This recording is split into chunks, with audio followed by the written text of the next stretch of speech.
Today on episode number 619 of the Teaching in Higher Ed podcast, The Science of Learning Meets AI with Lew Ludwig and Todd Zakrajsek.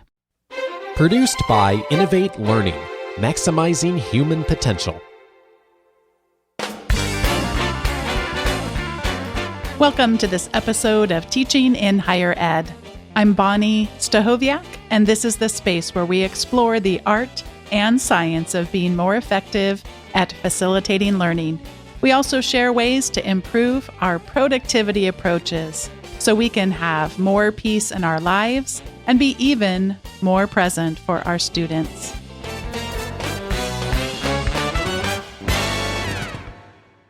Today, I'm excited for a wide-ranging conversation which draws on decades of experience in learning science and faculty development and looks at the ways that we can rethink how artificial intelligence might be able to deepen student learning by enhancing some time-tested frameworks such as TILT, UDL, and others. And I'm joined by the two co-authors of the book. Lew Ludwig is a mathematics professor and former director of Denison University's Center for Teaching and Learning. And Todd Zakrajsek was probably a familiar name to many in the teaching in higher ed community. He is an adjunct professor in the Department of Family Medicine at UNC Chapel Hill and director of the ITLC Lilly conferences on evidence-based teaching and learning. He's also been a many-time guest here on Teaching in Higher Ed. Todd Zakrajsek, welcome back to Teaching in Higher Ed. And Lew Ludwig, welcome for the first time to the podcast. Thank you so much. Thanks for having us. Great to be back again, Bonnie. I'm really looking forward to it. We're going to start in a little bit of a depressing, at least for some of us, a depressing way. Lew, can you tell us, we've just experienced all the emotions, the fatigue, the resentment sometimes, the uncertainty, the none of us asked for this, or at least maybe there was just one guy who asked for this, but the rest of us did not ask for us. Would you start just by reflecting on some of the challenges that you've been experiencing these past few years with regard to artificial intelligence? Sure, be happy to. Yeah, so there's definitely been some fatigue. I mean, if you think about it, kind of where we were in the calendar, we had just come out of COVID and all the trials and tribulations that we had with that and all the loss. And we're just basically trying to get our feet back under us. And then here November 30th of 2022 hits and this new little app was just released. And within 5 days, we had, 1 million users using this thing. The fatigue part, it's one of the things that didn't quite land with me. So I appreciate you bringing this up so that you can kind of learn from my mistake. So like I said, it landed in November. By August of the following year, we had a pretty large campus-wide convening of faculty and staff and different things about AI and what was going on with it. And as the teaching center director at that time, I was kind of in charge of like, hey, here's what AI is, here's what it can do, here's what it's capable of. I won't necessarily call myself a cheerleader. I was just trying to be pragmatic about this new technology. But I think some folks really, they were kind of in that place of angst and I don't need this and this is a cheating machine and the copyright issues. And they were really in a not a very good spot. So they kind of viewed me as like, oh, he's the pro AI guy. So I all of a sudden was wearing like this scarlet letter for some folks that said AI on it.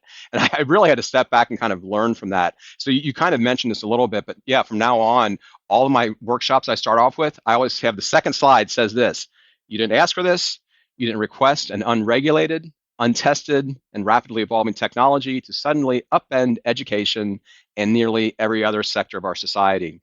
So I think if you're working in this space, you have to be really, really mindful of that no matter where you land on the scale, is that people are in just many different spaces with this, but kind of give them the space, for lack of better words, to kind of to grieve what's going on with us right now, and because it's a big challenge, and we need to be mindful of that. But I think 3 years out, we're now kind of at the point where probably time to roll up the sleeves and see what we can do with this thing, whatever that means. I so concur that it can be so healthy, and I would even argue vital to name things. And another really big word concept idea for me, Todd, you end the book this way. You end with a word that I love. It's the word becoming. You end by asking us, what kind of educator are you becoming in response? Why do you find that to be such an essential question for us to be asking ourselves at a time such as this? That's interesting. I just don't think we've faced anything like this, at least in my teaching history. It was about 40 years of teaching, is that I think fundamentally higher education's got to change. Education's got to change. And in some respect, I think we haven't figured that out yet, but it's going to happen, that we can't keep teaching the way we've always taught. And there's always going to be this feeling of loss, like I wish I could, but we don't know what's out there. I mean, not sure what it's going to be, and it could be so much better. But this concept of scoring points, that's just not going to work anymore in terms of you're just going to earn a number of points, and when you get a certain number of points, you get an A, because that just proliferates the cheating on it that everybody's so concerned about. So I thought from the beginning, one way out of this, or at least a way to look at it, is ungrading. When you ungrade, you're not really looking for points anymore. And so it's really about the learning. And if it really make it about the learning, then AI could be used to help you, but it doesn't make sense for it to just take over. Specs grading is the same type of thing, just getting away from the points. And the other thing that I think is really going to change is, and some people might argue that UDL has already become a big thing, but I don't think it still has. At the Lilly conferences, I've always had UDL sessions in there, but they've always been low-attended sessions because people love the concept. It's just really hard to do it. And I think one of the things to keep in mind is with UDL, you don't design to meet a need. You design so that that need is no longer relevant. So I always use curb cuts in the street. You don't cut the curbs in the street so that people in wheelchairs can get across the street easily. You put the curb cuts in so it doesn't matter if you're in a wheelchair. It's a very different mindset. And I think AI has the potential for doing this, is that we could actually create an educational system, not so that it deals with the problems we have with AI, but those problems are no longer relevant. We don't really care if students are trying to game the system and have AI write their paper if that doesn't matter anymore. And so I do think that we're going to move in a new direction. I think it's going to change away from this point-based system, and it's going to help us to rethink what we're doing. I think it's good. And Lew mentioned something. We were talking the other day about standards-based grading. Yeah, or something, right? So I after 30 years of teaching, I'm actually jumping into standards-based grading. I kind of agree with Todd. By March of 23, I was like, I think we're going to need a book, something like Ungrading the Age of AI. And I don't know if that book exists yet, but here I am 3 years out. This semester, I will take my linear algebra course, and I'm going to do a standards-based grading. This is a course I've taught for years, and I had notes and tests and all this stuff. And, I thought I was doing right by the students, but how was I to know that? So what I'm doing is I'm kind of converting this to a standards-based grading system. I have 13 standards now. It's very clear to my students. But the thing that was like overwhelming was, how do I even get to those 13 standards? Well, AI helped me figure that out, right? It helped with that organizational stuff. And then the other thing is I'm doing the idea where they're going to be able to take the same standard more than once. So how do you test the same thing 3 times over the semester and get all that mapping out? I couldn't even fathom that before. Now with AI, I have a nice schedule planned out. It's the most planned I've been for the whole year. So I'm really excited to see how this new adventure into the world of alternative grading goes for me. But again, wouldn't have happened without AI. I think another thing it wouldn't have happened, Lew, and I saw you sharing a little bit about this new adventure for you on social media. I think for the three of us, if we didn't focus on who we're becoming as educators, as long as we've been at this, that sense of continually renewing who we are and really how that facilitates change. Another really big tension that you write and speak about, understandably, so many of us felt our assessment methods, like Lew just described, be disrupted and challenged.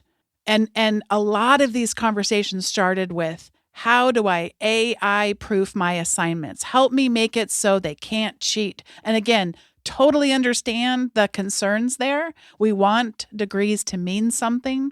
Most of us got into this because we believe in the kind of transformation that's possible through higher education. But you talk about a shift from how do I AI proof my assignments to what do I want my students to be able to do? What is it that makes that hard? And why is it so important to press on anyway? Yeah, so there's actually 2 questions. Whenever I do a workshop, I get one of 2 questions. So I get, how do I AI proof my assignment? But the other one I get is, how can I use AI in my classes, right? People get really excited. And you know what? The thing is, both of those are the wrong question, right? They're both starting in the wrong place. One group's panicking about this new cheating machine and trying to keep it out of the classroom. The other is also excited about the shiny new tool and they're looking at ways to jam it in their classroom. But neither group is really asking that fundamental question: what do I actually want my students to learn by the end of this course? So I think that's really the shift that's hard for us. We get distracted either by fear or by excitement, but we lose track of what is actually important, and that's student learning. And I mean, really, what this gets down to is backward design, right? I mean, we start with the learning goals. We should figure out how to assess them, and then decide if AI fits in that or not. But it's amazing how quickly we kind of forget these things when something new and shiny or scary is kind of thrown in front of us, I think. Yeah, there's another part that I think is important here. Is that it's funny, it's when AI came out, and I did what you said, Bonnie, is like the very first thing out of the gate was, oh no, the students are going to cheat on this. And how do I assign my paper and they turn in a paper that's written by AI. Again, those were never great assignments to begin with. But the other part is when I was reading a lot of stuff that was talking about this, very few people mentioned like Don McCabe and all the research that was done on cheating in the late 1990s and early 2000s. There's a whole body of literature out there that we're not drawing on. And people are acting, and I don't want to sound dismissive of this, but a lot of folks were acting as if nobody ever cheated before and now we have a problem. We had a huge problem before, and some of that research showed that a huge proportion of the students would cheat, but they ended up coming up with these concepts, Don did and a few others, that, for instance, students were more likely to cheat on an assignment if it wasn't meaningful to them. They were more likely to cheat if they were backed into a corner, if they were going to flunk it anyway, or if it was the last minute thing, or they were assigned something that was kind of over their head and they didn't understand it, or there wasn't resources to help them. When I started reading that, I thought, check, check, check. These are all exactly the same thing. So I do think we would benefit from looking at the literature that's out there in a related field. But yeah, I think that we had to deal with it before, and I think it's something we do have to talk about still. You've mentioned a few frameworks. So you talked about backward design. You mentioned universal design for learning. And one that hasn't come up yet is tilt. So I'll allow you to explain that one in just a moment. But let's start with just what surprised you most about how these tried and true frameworks for many of us hold up in an age of artificial intelligence. Oh, I'm going to take this one first because the book is The Science of Learning Meets AI. So yeah, when we started looking at this, and Lew and I are both in agreement, we started looking at the things that just were there, like backward design, UDL, and tilt, but also spaced learning, repetition, automaticity, those types of things, interleaving, those have always been really solid. And as AI comes into it and you start looking at different ways of doing these assignments, it's still really solid. Attention. If you don't have students' attention, we've known this but long before AI, if you don't have students' attention, they can't learn, because if you don't attend to something, you can't learn it. So it's easy for students to be daydreaming or thinking about bacon. I mean, like, why wouldn't you be? And so the idea there was, how do you get their attention? I know I shouldn't have ever said that, Bonnie. I have a friend who said, I've never been at a presentation you've done, Todd, without mentioning the word bacon, so now I have to slide it in there.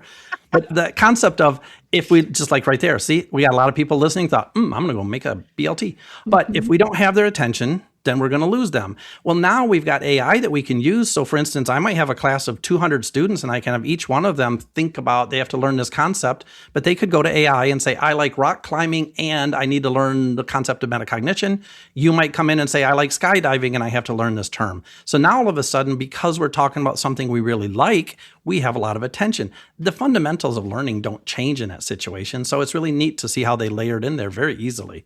And Lew did a whole lot more on tilt than I did. And I think he had some great experiences. Lew, I don't know if you want to mention that real quickly. Yeah, and make sure we tell us too what tilt is for those who may not be as familiar. Yes. Sure. Yeah. So your original question was, what surprised you most about these frameworks? What surprised me was how few people actually know about these frameworks. So tilt, Transparency in Learning and Teaching by Marianne Winklemas. This has been out 10, 15 years now. If I want a guaranteed win with an AI suspicious faculty member, here's what I do. I have them take one of their existing exercises and ask their favorite AI to tilt it for them. Just that simple. Here's my assignment, you upload it, and then say, apply the tilt pedagogical framework. And then what it does is it builds out what that framework looks like for their faculty. So then I stand back and just watch them kind of be amazed. So it just makes it easier. And what it does is the AI takes the assignment and it makes it something that's student facing and student friendly. It clarifies the purpose. That's part one. It explains the task clearly. That's part two. And then it lays out the assessment criteria. And this has been shown to work for all students, but it's especially good for students who are underrepresented and first-gen students. It really kind of helps raise their test scores and things like that. So suddenly the faculty can see where their students have been struggling all along. But here's the important thing. The framework, it isn't new. It's been around for years. AI just makes it easier, right? But the thing you have to keep in mind is that as a new faculty member, or sorry, as a new AI user, as you're looking into this, keep in mind that you're the expert. This is your assignment. You know what you're doing. You know the content. So then you can judge what AI gives you, what works and what still may need some work. So keep that in mind, that you are the expert. You're in control here. You kind of have the final word of what it's trying to help you with. Actually, before we leave this question, because you said that, Lou, I want to mention real quickly is that was one of the most fundamental things about learning. The more you know about something, the easier it is to learn about that topic more. And so that what Lou just mentioned is that if you're the expert and you're working at this, keep in mind, first of all, that you pick up stuff very quickly because you know a lot about it that your students won't. But it comes back to that concept as well that I can get a lot out of AI for a certain topic that I already know a lot about that somebody else may not. And so as you're starting to build your teaching materials and stuff, it's a different experience for you than it is for someone else. So I think we can't assume that just because we're doing it, anybody else could just plug it in. Our students can't just plug in what we're doing and just get the same thing. Sometimes stress can be bad, and sometimes stress can be good. And I'd love for either of you to reflect on how generative AI has acted or can act as a stress test, good or bad, for pedagogy, whether or not these frameworks that should be tried and true, but Lou, you're telling us may be new for some of us, were ever actually implemented the way we intended. Well, that standard-based grading that I was talking about before, right? Now that I've enacted that, I finally got clear about what I was actually trying to evaluate, what was important for the course. Before, I had a vague sense, the big ideas, how they fit. I thought I was doing a good job communicating to my students, but how did I really know? Now, it's crystal clear what matters in the course, what students need to know to be successful. It's visible to them and it's visible to me through these standards I've laid out and with the help of AI. And that's what the stress test, I think, really revealed. When I had to get really clear about what matters in my course, I realized something. I've kind of been fooling myself before, right? I thought I had clear learning goals. I thought students understood what mattered, but I never actually implemented those frameworks in such a way that I could actually test and see that. So that's what's happened when you've been teaching the same course for years. You have to be kind of clear. It might be clear in your own head, but clarity in your head doesn't necessarily mean it's clear for your students. So that stress test there really kind of helped me focus on what I was trying to assess and what was important for the students so that they could then affect their learning. Something I think is really important to bring up as you're describing this, Lou, I realize I said it earlier, but I just want to say it again. Lou is not describing a finished state on his part. And anything that I ever may share on this podcast is never me describing I am done. Like I've figured it out and now, I'm thinking as we're having this conversation today, I very clearly have someone enrolled in a class who Trisha and David, who wrote the book, The Opposite of Cheating, would refer to as an enrolled student.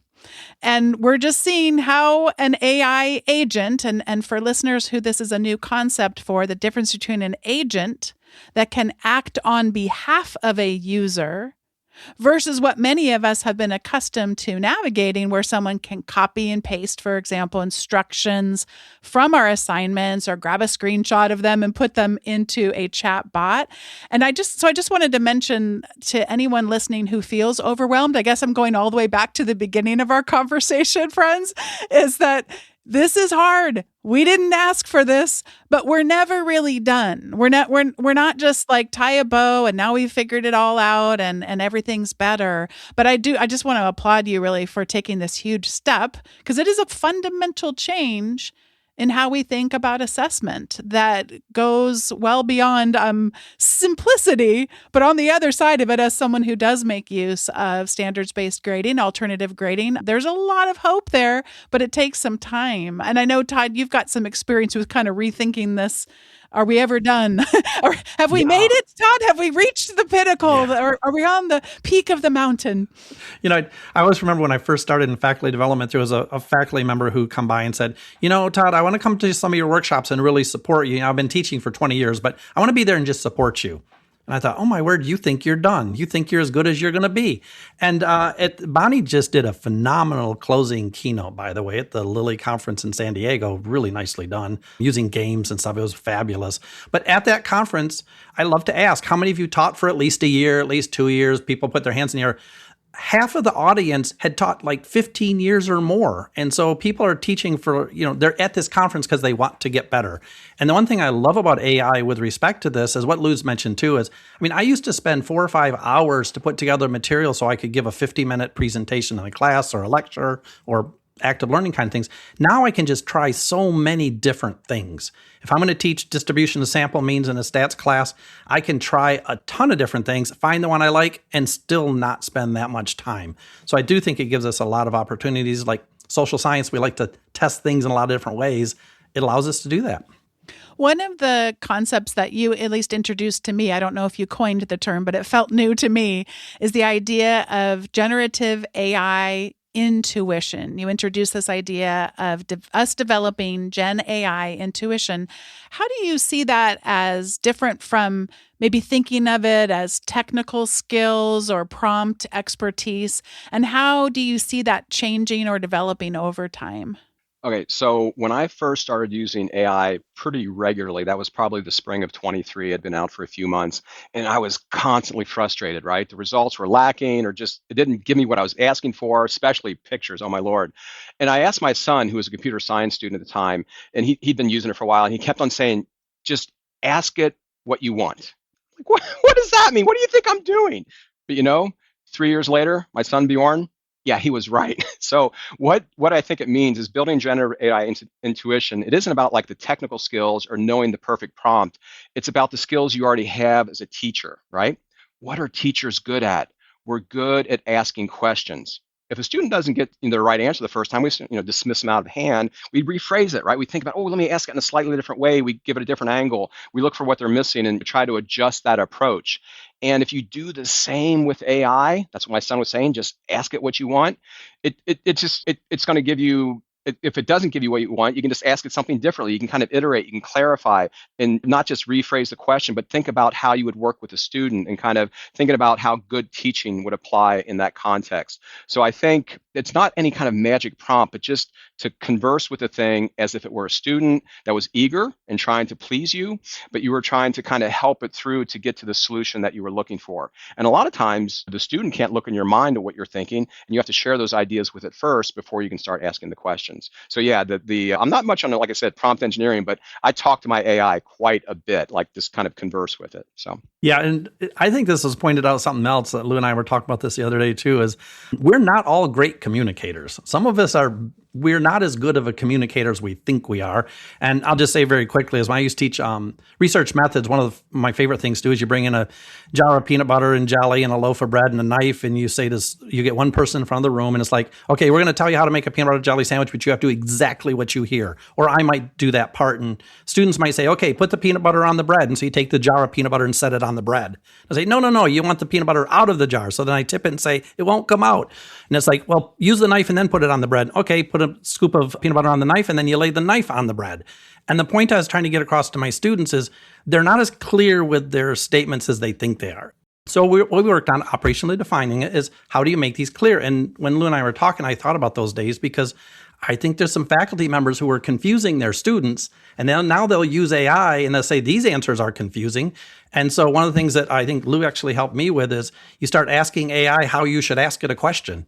Like, how should I ask you this thing? And then that helps out. But that concept of working through that, I think, is really important. One of the things that you both emphasize that I'd like to close this part of today's episode with is just the hope, the belief, the confidence that generative AI should enhance human cognition, not replace it.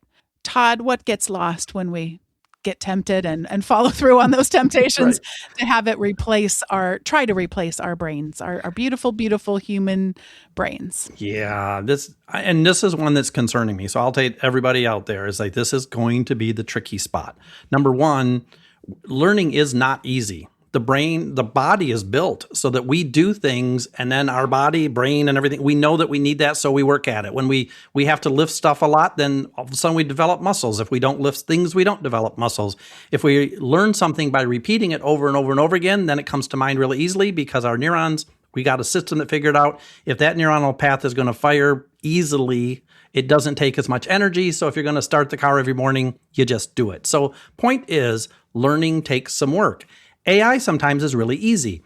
So the danger here is that you just have AI do the work for you instead of doing the work. Now, the danger here is that we can just say, oh, well, we can tell the students, if you don't do the work, you're not going to do the learning, so you need to do it. Terry Doyle had an old quote he used in one of his books, the one who does the work does the learning. And he never really thought about AI being maybe that's the one that does the work. But here's what it comes down to in the end. A lot of us would love to exercise more. In fact, we claim we're going to exercise more, but we don't go running for a reason. We don't go to lift weights for a reason. It'd be great if we did. But if we kind of take that information and think, I'm not going to use AI just to kind of skirt the issues, if we get backed into a corner for ourselves or our students do, they're going to do it. So the real danger here, or the real thing we have to work on, is humans have to work at this stuff and they have to put the energy in. However we design that, however we reward people for doing it, that's going to become a critical part of all of this AI stuff. This is the time in the show where we each get to share our recommendations. And I wanted to revisit something that has been recommended before on the podcast that was part of our holiday gifts at the end of 2025 and continues to be a gift to us today. On episode 602, Eddie Watson recommended Caraway pans. And so I decided that was going to be one of our family gifts to ourselves. And it is the gift that keeps on giving. Just the other day, Dave was finished having cooked something and he asked me, says, have you washed out the pans yet and experienced that? Yes, I have. It is incredible to have a really, really good pan like that and to experience where you just wash it and it gets clean. It's absolutely incredible. And we did a fair amount of research as to do these pans last forever? Does any pan out there last forever? I think the answer is no. But we've had our pans for a long time before we got the Caraway pans. And I'm telling you, life is different. And Lew is just laughing and laughing and laughing at me. Perhaps because he too understands the power of a pan. No, we are not sponsored by Caraway pans. I just feel really strongly you got to get yourself a good pan and you got to experience what it is like to cook with a good pan and what it is like to get to wash that pan and actually have it all come all clean and nice afterwards. I am laughing because this is so unfair. I always thought it had to be some little tech advice or something related to teaching, and here I could do all kinds of stuff like that. So anyway. Welcome to your first episode, Luke. Is now your freedom. Just imagine you've been set free. Okay, it is Lew Unleashed. How about this? I will go ahead and do my recommendation. And I, even though I use the heck out of AI and do a lot of stuff with that, I'm not really a big apps person. I always lose the password and the how to do. I never have the patience to kind of figure something out. So Bonnie, I'm going back and I'm going to jump in the Wayback Machine and go back to an episode you had, 536. See if she remembers this one. Oh, she does. So anyway, you had John Warner on, but this was in September of 24. And the interesting thing, you didn't recommend a pan or an app, but you recommended a poem, Joy Comes Back, and it was read by Harry Baker. The frustrating part, it was on Instagram. It was really hard to kind of it start right up. But anyway, it was a beautiful poem. Harry's this British fellow, has a really great accent, and he delivered it. But what really stuck with me, again, it was called Joy Comes Back, was the opening line. He says, when you finally realize that joy is less fireworks and more firefly. Okay. So what I do now is I actually start all my classes sometime in the first week or so, and I share that with them. I share that little thing. And what I ask is every Monday when we start class, we begin each week, and I have the students turn to one another. I said, hey, share a firefly from last week. Okay. Now, a firefly has to be something that's unique to you. It can't be our our football team won or something like that. It's something that you have to recognize and you have to go out of your way. Somebody held the elevator for you, somebody, the lunch person knows your name, someone scooted over on a crowded bench for you, my wife folding down the sheets for us before we go to bed. It's that little thing that you kind of have to go out of your way to recognize those. And I think if we start looking for those little things, we train ourselves to notice what's good instead of what's wrong, that changes, it kind of moves through us throughout our day and helps us to become, I think, more grateful, more connected, and as the poem says, more joyful. So there you go. Oh, what I love about this is it's so infectious. I'm over here smiling and starting to experience more gratitude just from even hearing you talk about it. And what I'll do is I know that he is on YouTube. I've found his videos there too. So I'll maybe find an easier way to share that. And I'm so glad that you're resurfacing that. I feel like today is like resurface old recommendations. And now I'm waiting to see what Todd does next. What do you have for us? What would you like to share today, Todd? Well, first of all, I'm going to just say about the pans, Bonnie. It's not just the cleaning of them, because now I'm enthralled with this. The even distribution of heat is just fantastic. So they're really good. That's just good. Okay, let's get her dreaming about her pans again. I'm going to go ahead and go with an app. I have had the hardest time through my life keeping track of when I travel. And so I have found this little app, TripIt, and I had to give it permission to look at my emails. But every time you book something or you reserve something, they send you a confirmation email. So now what I do is I will book my flight, and then I book my car, and I book the hotel, and I don't touch anything. And TripIt always stays open on my phone, and I click the button, and it's all just laid out there. It's got confirmation numbers, what time you pick the car up, what time you're supposed to drop it off. And so it's just everything is there. And so TripIt just has taken care of all of that issue for me. And before I hand over the mic again, I just want to point out, Bonnie, I think we're in a point where we get all of this stuff going on out there. We should come back to some good poetry at times. And is this the time where you have one that you're ready to share? Oh, for me, it was The Other Side of the Door. It starts out with the other side of the door. On the other side of the door, I can be a different me. And the whole poem is about the concept. And it was done by Teaching with Fire was the name of the book. And there's these poems, and every page is a poem. And then on the opposite page of it is the teacher explains why they picked that poem. And this is one of the poems that was picked. And basically what it is, I can fly, I can go to all these places. It's just like anything is possible on the other side of the door. And I always thought that was neat. And it was a teacher, a grade school teacher, who hung that on her door. And so that was fabulous.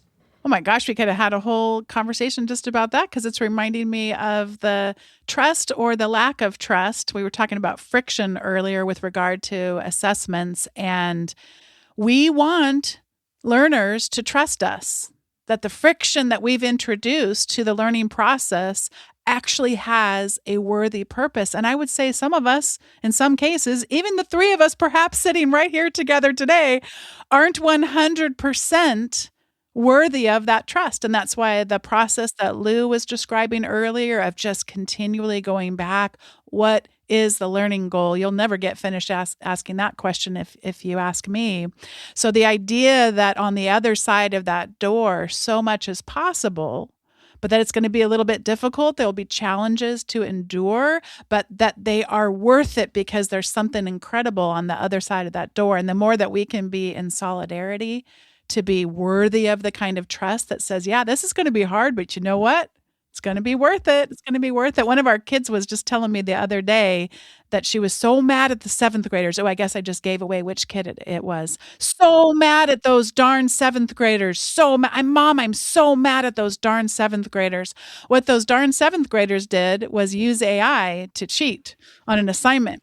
So now all of the 6th graders have to handwrite every single assignment. And there's apparently some assignment that is quite difficult to do handwritten versus being able to type it in. So it was just making me think, and I was trying to emphasize the positive side, which is that, the friction to learn new vocabulary. I'm trying to remember what the learning goals were. There were definitely established learning goals, but I'm pretty sure learning new vocabulary is one of them. So I was trying to be on the positive side, like, hey, the teacher's introducing this friction so that you can learn, and that how wonderful it is when we learn these words. But at the same time, I was thinking, man, was the learning goal to write more effectively, handwrite, or get a cramp in your hand, all the things. And it's just so unfortunate, the kinds of tensions that all of this that we've been talking about introduces to us. So one of the things, Bonnie, when you just talked about handwritten and stuff, I think we also have to keep in mind, we can lament this all we want, but if students are always using their devices and then we ask them to write like a 2-page essay, that's musculature that they don't develop. And I was talking to my daughter about this the other day, and she said, at the end of about a page and a half of writing, my hand starts to cramp up. And again, we could sit back and say, oh, everybody should. Blah, blah, blah. The point is, if you don't use something, you lose it. And so we have to be careful when we just say, oh, I'll just have them all handwrite it. Yeah, it is. It's tough. And by the way, those of you that are deciding to implement this as part of your assessment, please don't think that I'm like full of judgment. There are just no easy answers. I'm so grateful we have each other to keep having conversations like the one we're having today, so we can keep making each other better and sharing our struggles. And because there's just no easy answers with any of it. So, and I'm grateful for this book, and I'm grateful for this chance to get to have this conversation with you today. And what a delight. Until the next time, thank you so much for your generosity and for everything you do to help make us better at what we do. Thank you. Thanks so much, Bonnie. Thanks once again to Lew Ludwig and Todd Zakrajsek for being guests on today's episode of Teaching in Higher Ed. Today's episode of Teaching in Higher Ed was produced by me, Bonnie Stachowiak. It was edited by the ever-talented Andrew Kroger.